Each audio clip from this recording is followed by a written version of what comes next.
Brilliance Audio presents Dreams of Silver by Mina Baites, translated by Alison Leyland, performed by Jane Oppenheimer. The late afternoon sun beat down on the church of St. John at Hackney, framed by the leafless skeletons of winter trees. The chimes of the clock striking 4 alarmed a small flock of pigeons which flew silently away from the church to find a sunny patch in the adjacent garden. But the blue sky was deceptive.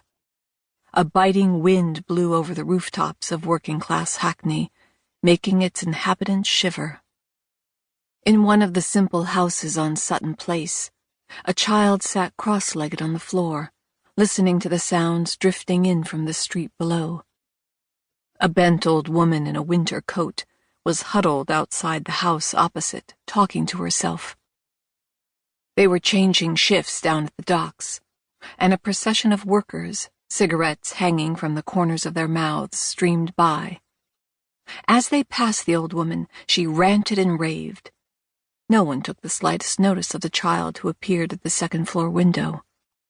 The cropped hair and too small jacket gave no indication of whether this was a boy or a girl.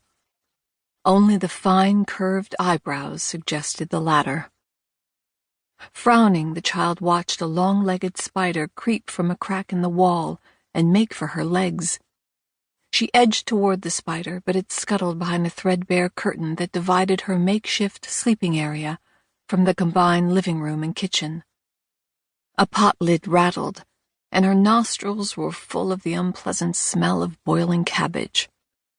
The girl could only bear the steam from the kitchen if she kept the window open, so she wore a woolen scarf around her neck. To avoid having to think about food, the 9-year-old closed her eyes and daydreamed about happier times. Times when the winters had never seemed so cold because she could snuggle up to the people she loved the most, people who had warmed and comforted her. It seemed that here in this house, every day was cold, and the nights were full of terrifying dreams. Lost in thought, she felt around in her sagging jacket pocket. Until a short time ago, a time that seemed as far away as the moon, she had kept a special treasure there, a silver music box that her grandpa had made for her papa many years ago. Oh, it was so pretty, and it even had a secret compartment. But her favorite part had been the little bird that jumped up from the lid and twittered whenever she pulled a tiny lever. Now her jacket pocket was empty, but if she shut out the street sounds and concentrated, she could still feel the weight of the music box and trace its contours with her fingers. Its feet were shaped like leaves, and it had hearts engraved on the sides. She wiped a hand over her cheeks, a sad smile on her lips. She wouldn't feel so alone if she still had Grandpa's music box. She could write down her thoughts and hide them in the secret compartment, and she would have something to keep her fingers occupied whenever her fears returned. The little girl sat on the bed with its moth-eaten woolen blanket and stared into space.